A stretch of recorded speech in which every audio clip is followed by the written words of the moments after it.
আসসালামু আলাইকুম। চলেন আমরা দেখে আসি নতুন প্রবাসে আসলে রুমমেটদের ব্যবহার। সোহেল ভাই,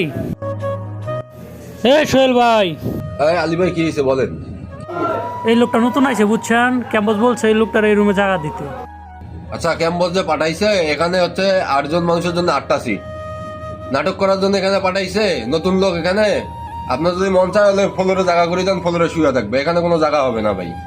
ভাই আপনি এটা জানেন না, এতটুকু কমন সেন্স নাই যে কোনো রুমে ঢুকলে জুতা খুলে ঢুকতে হয়, একটা জুতা সহ একে পরপর করে ঢুকে বললেন, এটা কোন ধরনের ব্যবহার? ভাই নতুন মানুষ বুঝছেন, বুঝছে না। ভাই আমি তো নতুন, এত কিছু জানি না, ভুল হয়ে গেছে, সরি ভাই।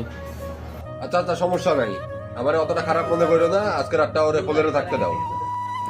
সবাই মা বাপ পরিজন ছেড়ে বিদেশে আসে, কেউ নতুন কারোর সাথে এরকম ব্যবহার কেউ করবেন না। সবাই সবার সাথে ভালো ব্যবহার করবেন আশা করি।